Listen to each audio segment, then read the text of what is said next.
तर सर्व खास करून अमरावती जिल्ह्यातील ग्रामीण शहर आजूबाजूच्या जिल्ह्यातल्या सर्व पत्रकारांनी जी काही कष्टकऱ्याची आणि कष्टकरी समाजाची जी बाजू उचलून ठेवली आणि धरली आणि चालवली आणि पुन्हा अधिक धावली, इतकं मोठं काम खरं तर आपण केलेलं आहे आणि त्याबद्दल आपले आभारही मानतो, धन्यवादही देतो. कारण लेखणीत काय ताकद आहे मी बरेचदा अजमावलं आहे आणि ही लेखणी कष्टकऱ्यांसाठी आपण उचलल्यामुळं हे आम्हाला आंदोलनाला जे यश भेटलं त्याचा सिंहाचा वाटा मीडियाचा आहे, आपल्या सर्वांचा आहे.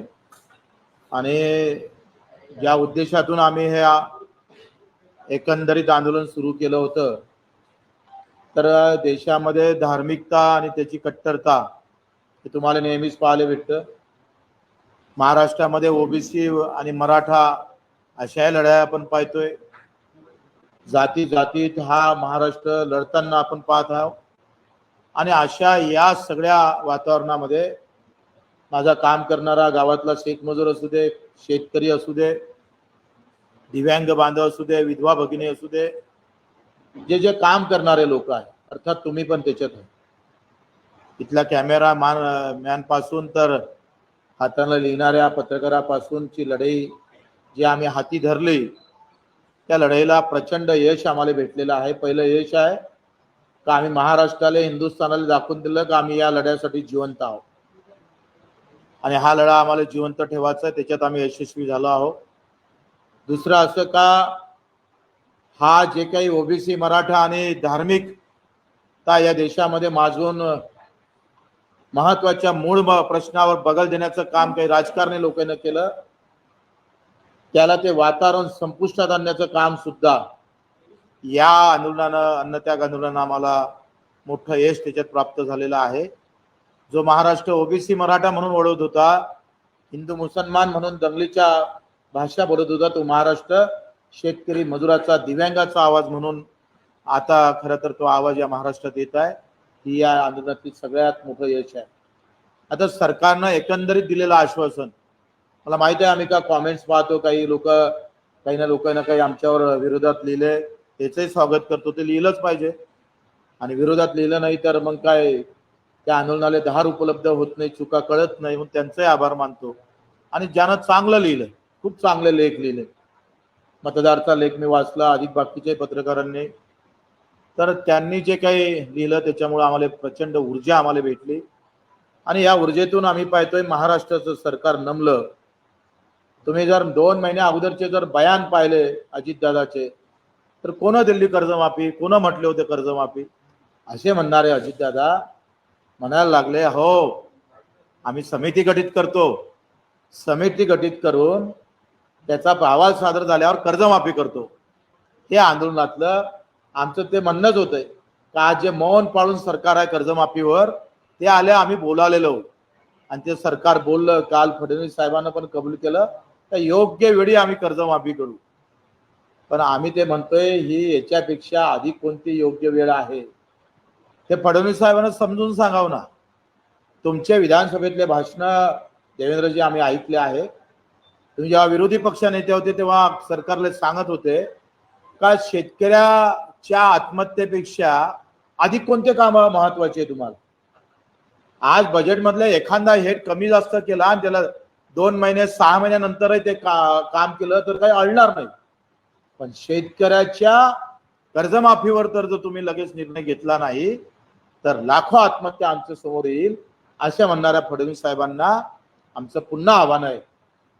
त्यांच्याकडून अपेक्षा आहे, लोक काही जरी म्हणत असेल तर फडणवीस साहेबांवर आम्ही पुन्हा विश्वास ठेवलेला आहे आणि त्यांच्याकडून अपेक्षा आहे का ही कर्जमाफी योग्य वेळ म्हटल्यापेक्षा या तारखेच्या आतच आम्ही करतोय, असं येणाऱ्या अधिवेशनात तुम्ही जाहीर केलं पाहिजे. आम्ही श्रेयाची लढाई लढत नाही, ही खऱ्या अर्थानं आवश्यकतेची आणि गरजेची लढाई आहे. आज आम्ही 6 महिन्यातल्या जानेवारी पासून तर आतापर्यंत 6 महिन्यात 1000च्या वरती आत्महत्या झाल्या. पाय घासून घासून शेतकरी मरत आणि तरी सुद्धा तुमची योग्य वेळ येत का नाही, हा पुन्हा प्रश्न आहे. या सगळ्या गोष्टी आमच्या दिव्यांगाच्या पगाराच्या वाढ असेल, मानधनाची वाढ असेल, शेतमजूर असेल. काल मिटिंग झाली, भरत गोगावलेनं अतिशय पॉझिटिव्ह घेतलं. तर आम्ही त्यांना सरळ सांगितलं का पेरणी ते कापणीपर्यंत सगळे कामं जर MRGS मध्ये कव्हर केले तर पहिले असे म्हणायचे अधिकारी, प्रशासकीय अधिकारी, का बहुवार्षिक पीक घेता येतं, अर्थात झाडं म्हणजे ज्यातून पर्यावरण निर्माण होईल आणि वारंवार जे काही आपल्याला पिकं घेतोय त्याच्यावर आम्हाला MRGS घेता येणार नाही असं म्हणणारं सरकार. आम्ही त्यांना वाचून दाखवले. 267 कामामध्ये गवत लागवडीसाठी जर आम्ही MRGS वापरतो तर मग पराठीसाठी काऊन नाही, सोयाबीनसाठी काऊन नाही, आमच्या तुरीसाठी का नाही, ज्वारीसाठी का नाही, ऊसासाठी का नाही, इतर पिकासाठी का नाही. जर गवत लावायला MRGS लावता वापरता, शेतातली बंदिस्त बांधबंदिस्तासाठी जर तुम्ही MRGS वापरता तर शेती हे नफ्यात यावी याच्यासाठी का वापरत नाही. आणि मग त्या बाबतीत त्यांनी होकार दिला आणि त्यांना सांगितलं का ही क्रांतीचं पाऊल होईल. विस पागेंनी रोजगार हमी योजनेची सुरुवात झाली आणि महाराष्ट्रानं देशाला योजना दिली MRGS. आज पुन्हा एक क्रांतीचं पाऊल महाराष्ट्रानं टाकलं पाहिजे. जी आमची मागणी आहे का सध्या तुम्ही विधवा भगिनी, विधवा शेतकरी आणि दिव्यांग शेतकरी यांच्यासाठी शेतीतल्या 9 कामापैकी 2 कामं MRGS मध्ये सुरू करा. एक नवीन खऱ्या अर्थानं अध्याय सुरू होईल आणि त्यांनी हे कबूल केलं का आम्ही लगेच कॅबिनेट समोर हा प्रस्ताव आणू. या MRGS मधल्या मजुराची मजुरी जर पाहिली तुम्ही तर कधी 2 रुपयानं वाढली, कोणत्या वर्षात 3 रुपयानं वाढली, कोणत्या वर्षात 5 रुपयानं वाढली आणि आता ही मजुरी 312 वर आली. आता ह्या 312 मध्ये MRGS मध्ये काम करणाऱ्या मजुराचा आवाज कोण बनणार आहे, त्याच्यासाठी कोण लढणार आहे. तो सगळ्या जातीत आहे, धर्मात आहे, पंथात आहे, पक्षात आहे आणि त्याच्यासाठी आम्ही 500 रुपयाची मजुरी मागितली आहे. त्यांनी सुद्धा हे कॅबिनेट समोर प्रस्ताव ठेवणार असं म्हणून सांगितलं. संत्रा, आंबा आणि यासाठी 3+5 ही योजना सुद्धा आम्ही आग्रही आहोत. आणि बाकी मेंढपाळाची आज कलेक्टरनं प्रायोगिक तत्वावर ह्या जिल्हा मेंढपाळांसाठी चारायुक्त चेरला कसा करता येईल. मग आमचं E-क्लास वरची जमीन असेल आणि फॉरेस्टतली जमीन, कारण मेंढपाळांसाठी जून, जुलै, ऑगस्ट हा फार कठीण दिवस असतो आणि त्यांच्याकडे जमिनी नाही आणि धंदा आम्हाला साईड बिझनेस म्हणून शेतकऱ्याला दिला पण तो चारा नसल्यामुळे घाट्यात आहे. मच्छीमारा बाबतीत बावनकुळेंनी बैठक घ्यायचं सांगितलं पण जे काही काम चालू आहे ते फार समाधानकारक नाही, त्याला वेग नाही आहे. आणि म्हणून आम्ही एक यात्रा 5 जुलै म्हणजे माझ्या जन्मदिवसापासून डॉक्टर पंजाबराव देशमुख यांच्या गावापासून ही यात्रा आम्ही सुरू करू 1 वाजता आणि तिथून यवतमाळचं खडका, कोणतं गाव आहे, चिल्ला चिलगावान, जिथं पहिली आत्महत्या शेतकऱ्याची झाली त्या गावापर्यंत ही यात्रा 7-12 कोरा कोरा यात्रा आम्ही काढणार आहोत. ह्या यात्रेत आम्ही पायी चालणार आहोत. 150 ते 200 किलोमीटर एकूण यात्रेचा प्रवास राहील आणि पुन्हा शेतकऱ्यांसोबत संवाद साधून आता आत्महत्या नाही, लढणं शिकावं. माझ्या शेतकऱ्याच्या आत्महत्या थांबल्या पाहिजे. 6 महिन्यात 1000 लोकांच्या आत्महत्या ही लहान गोष्ट नाही आहे. तुमच्या आमच्यासाठी मोठी गोष्ट आहे आणि मोठी दर्दनाक आहे. 200 प्रवासी विमानातले मरण पावले, फार वाईट झालं पण त्यांचा पुढका बावनकुळेंना 3 डाव 4 डाव आला असं 10 मिनिटाच्या भाषणात. पण 1000 आत्महत्या त्यांच्या या 6 महिन्याच्या कारकिर्दीत मरण आत्महत्या झाला. माझा शेतकरी पाय घासून तळफू मेला, त्याची आठवण मात्र बावनकुळे साहेबांना झाली नाही. त्याचं दुःख आहे आणि म्हणून हे दुःख कायमचं नष्ट व्हावं. माझ्या शेतकऱ्यांना आत्महत्या करूच नाही त्यासाठी सुद्धा आम्ही पायपीट करतोय. जो शेतकरी अन्नत्याग आंदोलनाला आम्हाला भेटायला आला आणि आम्हाला ताकद दिली त्या शेतकऱ्याला आम्ही आता संवाद साधून संवाद आणि संवेदना जाणून घेऊन या पदयात्रा आम्ही सुरू करणार आहोत. त्याची सुरुवात त्याला आपली तुमची सगळ्यांची मदत लागणार आहे आणि मग 5 ऑगस्ट ते 9 ऑगस्ट सिंदूर यात्रा काढणार आहोत.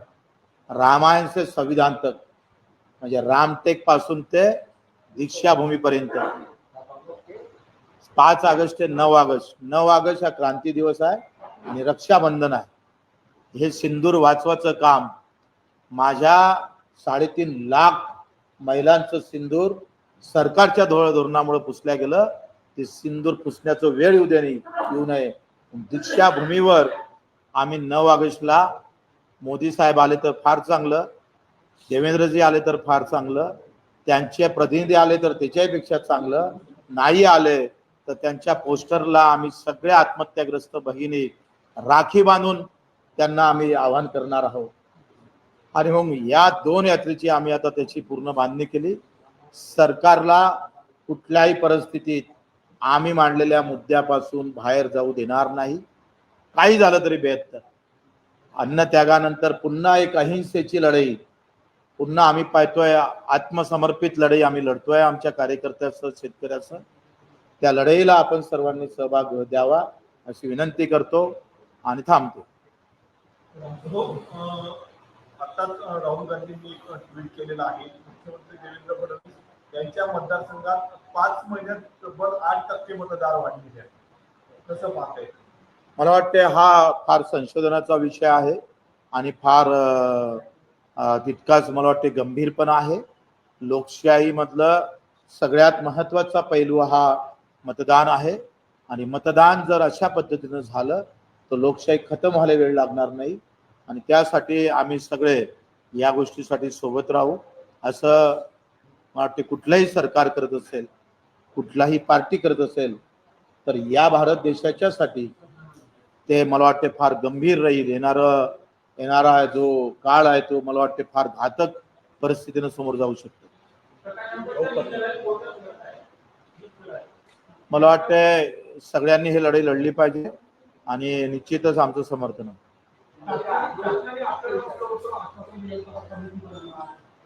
आता 15 दिवस सांगितलं. काल उदय सावंतजीचा फोन आला होता, बावनकुळेचा फोन आला होता. ते म्हणत होते का सोमवार मंगळवारी आज आम्ही बसून त्या समितीचं हे करतोय. पाहू, वाट पाहू.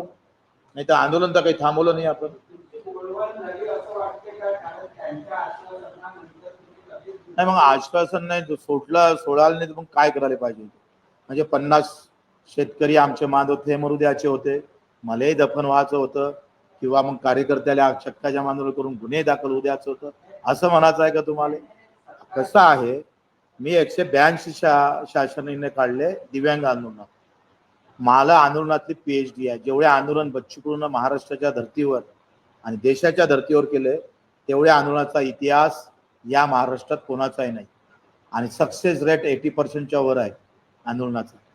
त्याच्यानं 182 शासन निर्णय काढणारा आणि देशातलं पहिलं दिव्यांग मंत्रालय निर्माण करणारा एक आंदोलक म्हणून बच्चू कडू आहे. सरकारला आम्ही सोडणार नाही. 13 महिने आंदोलन चाललं पंजाबच्या शेतकऱ्यांचं. 750 शेतकरी मरण पावले आणि तेव्हा 3 कायदे कमी झाले. दुसरी बाजू आंदोलनाची पाहिली तर तेवढी असफलता दिसून येते. हे पण लक्षात घ्या. आणि म्हणून आंदोलन थांबवणं म्हणजे फसवणं होत नाही. आणि फसवलं, बच्चू कडूला फसवणार नाही सरकार, आणि शेतकऱ्याला फसवलं तर मग मतदानाच्या पेटी त्याला दाखवल्याशिवाय राहणार नाही.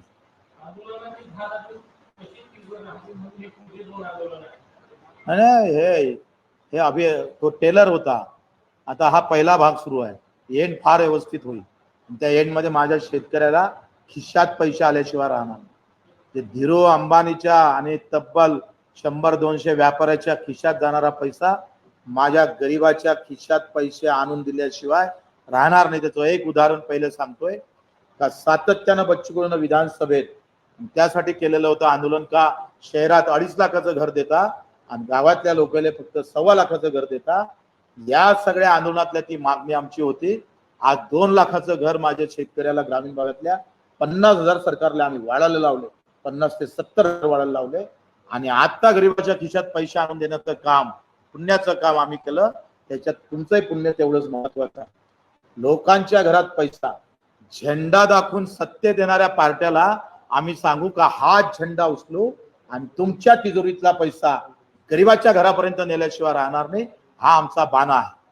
आणि हा बाण्यासाठी आम्ही काही पण कुठेही पण आणि कुठल्याही स्तरावर आंदोलन करायला तयार आहोत.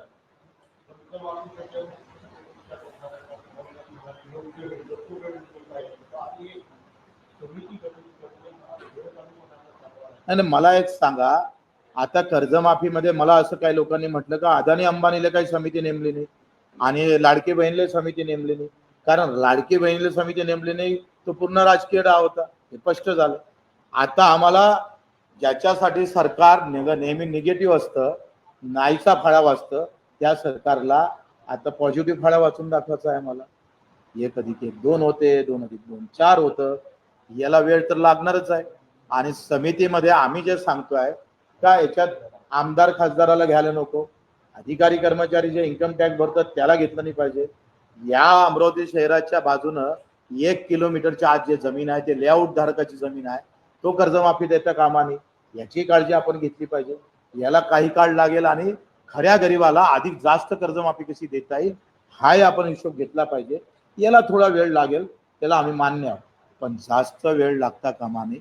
जर तुम्ही या वेळेमध्ये जर तुम्ही येणारी निवडणूक आणून पाहत असाल तर मी तुम्हाला सांगतोय त्याचा परिणाम येत्या महानगरपालिकेच्या, जिल्हा परिषदच्या, पंचायत समितीच्या निवडणुकीमध्ये माझ्या शेतकऱ्याच्या डोक्यात तो परिणाम आम्ही घालण्यात यशस्वी राहिल्याशिवाय राहणार नाही.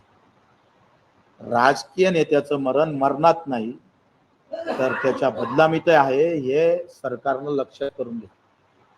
आणि त्याचं मरण मतपेटीत आम्ही दाखवल्याशिवाय राहणार नाही, हे सरकारनं समजून घ्या.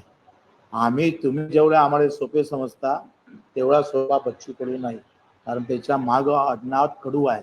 समोर जरी बच्चू असन तो उसमें पीछे जो है ना वो कडू है, ये ख्याल में रखना चाहिए.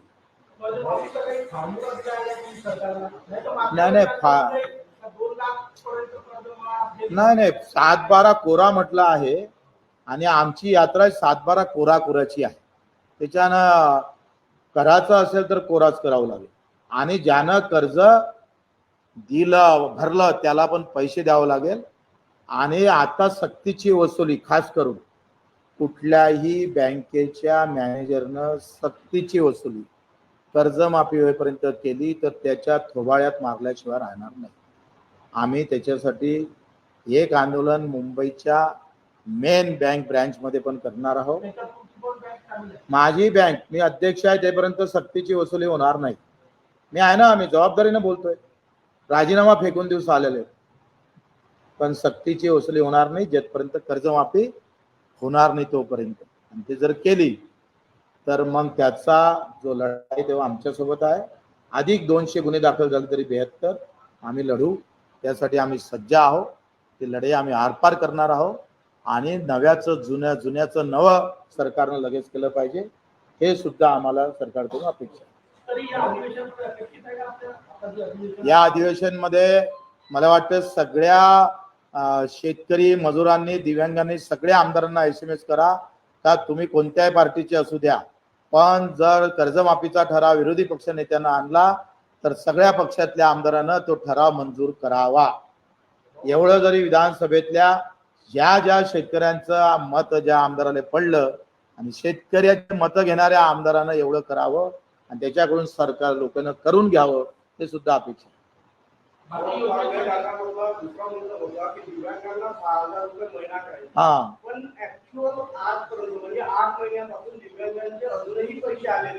हा बरोबर आहे. काही त्याच्यातले आपल्या जर जिल्ह्यातले जर पाहिले, अमरावती जिल्ह्यातले, तर 60-70% लोकांनाच पैसे आले, तिचं डीबीटी झालेलं नाही आहे. पण मागच्या मीटिंग मध्ये फडणवीस साहेबांना म्हटलं होतं का तुम्ही जर एका महिन्यात जर झाले तर आम्ही मुख्य सचिवावर कारवाई करू, त्या संबंधित सचिवावर कारवाई करू. वाट पाहतोय फडणवीस साहेबांची.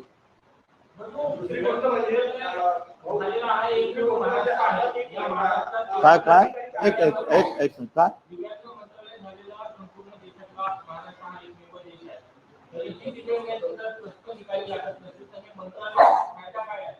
नाही, माझं काय म्हणणं आहे, व्यासपीठ आपण तयार केलं. मंत्रालय म्हणजे व्यासपीठ आहे. मला हे बसायला खुर्चीच नसती तर हे तुमचे कॅमेरे राहिले नसते, मला बसता आलं नसतं. आता बसायला आम्ही खुर्ची निर्माण केली. आता त्या खुर्चीचं वजन वाढवण्यासाठी हे आंदोलन आहे. म्हणजे ते वजन वाढलं का माझ्या दिव्यांगाचा त्याच्यात लाभ होणार आहे. खरं तर आम्ही 182 शासन निर्णय काढले आणि त्या निर्णयामध्ये आतापर्यंत सरकारले किमान 40,000 कोटी वाटप करावं लागले असेल. नगरपालिका, राज्य सरकार, केंद्र सरकार, जिल्हा परिषद, हा मोठा विजय आहे. आणि मग त्याची सूल आता आपण दिव्यांग मंत्रालय निर्माण केलं वित्त मंडळे काढले, अनेक जाती जातीने मी वित्त मंडळ काढले, खडकू काहीच नाही आहे. आणि म्हणून ती लढाई आता खरी लढाई सुरू झालेली आहे. दिव्यांग मंत्रालयानंतर आता अनेक गोष्टी आम्हाला त्याच्यात काही करून घ्यायच्या आहे, त्या करू. काय आहे का फडणवीस साहेबांचंच वाक्य आहे का बजेटमधला निधी जो येतं तो टेंडर निघणारा निधी किती आहे आणि बगर टेंडरचा निधी किती आहे, त्याच्या तरतुदी कशा आहे. आता टेंडर निघणाऱ्या निधीची तरतुदी वाढल्या, टेंडर न निघणाऱ्याच्या तरतुदी कमी झाल्या, त्याच्यामुळे हे असं होतं. ते दुरुस्त करू ना, उसके लिए तो बैठे हा, त्याच्यासाठी बसलो. सभागृहात जरी नसलो तरी लोकांच्या सभागृहात आहे ना, लोकसभागृहातून आम्ही त्या सभागृहाला चॅलेंज करू. तेच तर दिलं ना 2 ऑक्टोबर. हा,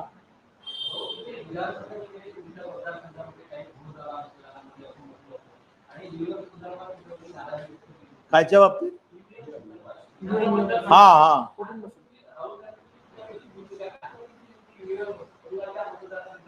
मी नेहमी बोलत आलो, ईव्हीएमचं काय करायला पाहिजे, जर खरे मर्द असन तर हे जर मर्द असन आणि याचा कोणाचाही आता बोलू नये तो बदलला नसन तर, आणि हे खरे राम भक्त अगर होंगे, कारण हे काँग्रेसचं पाप आहे ईव्हीएम, आणि भाजपनं त्याचा वटवृक्ष केला आहे.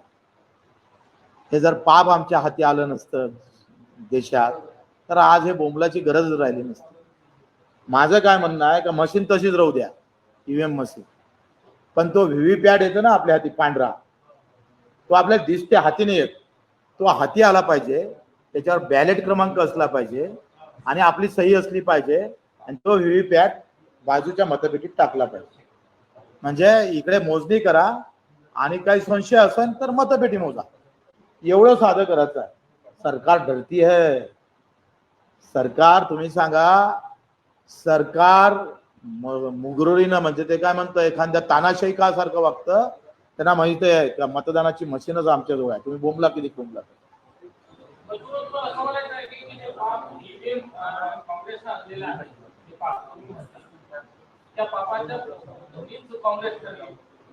हा, आता ते कसं आहे, तेव्हा मोदीजी बोंबलत होते ईव्हीएमच्या विरोधात, आता राहुलजी बोंबलतात.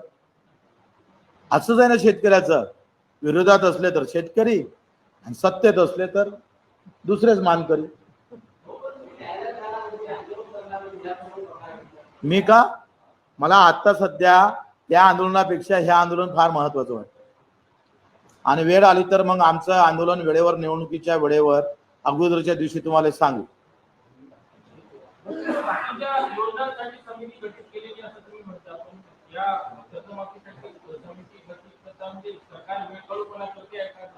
माझं काय म्हणणं आहे, आम्ही आमचं कर्तव्य करतोय.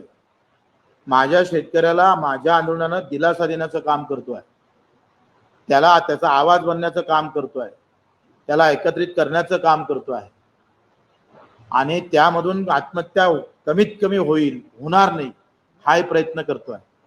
आता सरकारनं कर्तव्यापासून जर दूर झालं, आम्ही शांततेच्या आंदोलनात जर सरकार तयार होत नसेल आणि जाणीवपूर्वक आम्ही हिंसेचं आंदोलन करावं असं जर षडयंत्र जर सरकार करत असेल तर त्याचं पाप सरकारला भोगावं लागेल.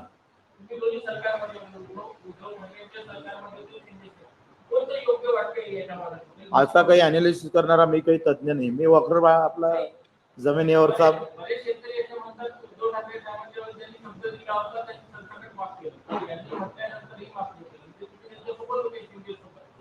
छत्रपती कर्जमाफी योजना, नंतर महात्मा फुले कर्जमाफी योजना दोनही आले, आणि दोनही योजनेतली आजही 25% रक्कम शेतकऱ्याच्या खात्यात गेली नाही, ही वस्तुस्थिती आहे.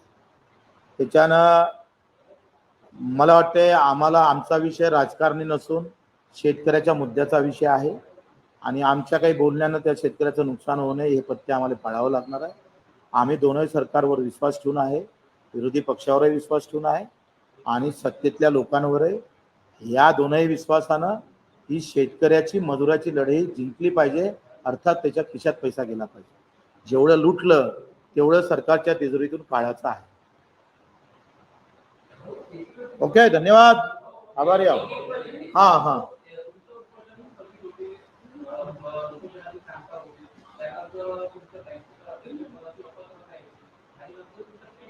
यही यही तो मजा है. कुछ कुछ भगत सिंग बनने के दिन आ रहे हैं, तो फिर हमको खुशी आहे. अहो, माझं काय म्हणणं आहे, ते पद गिरीवर बच्चू कडू नमणारा असता तर आतापर्यंत कोणत्या पार्टीत पाठिंबा घेऊन उभा राहिला असता ना. बच्चू कडू 20 वर्षाच्या 25 वर्षाच्या राजकारणात ना राष्ट्रवादी, ना भाजप, ना काँग्रेस, कुठल्याही पक्षाचा पाठिंबा न घेता हारनं कबूल केलं, नो पाठिंबा. त्याच्यानं ही लढाई माझ्या शेतकऱ्याच्या अस्तित्वाची आहे.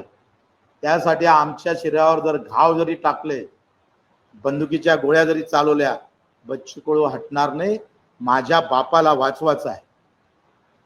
तुमच्या आमच्या धामणीमध्ये जे रक्त वाहतं ना, तो माझ्या शेतकरी अन्नदात्या शेतकऱ्यामुळे वाहतं, त्या मजुरामुळे वाहतं, हे लक्षात ठेवा. आणि म्हणून हे पाप जर सरकार कोणी करण, तर यांना एवढे आम्ही पाहतोय, ते म्हणतो ना कोणतं खजूर होतं ढुंगणाले, तसे झाल्याशिवाय राहणार नाही. ते काही गोपनीय राहू दिलं पाहिजे ना, सगळं अंगावर गेलं होतं. या, अरे हो.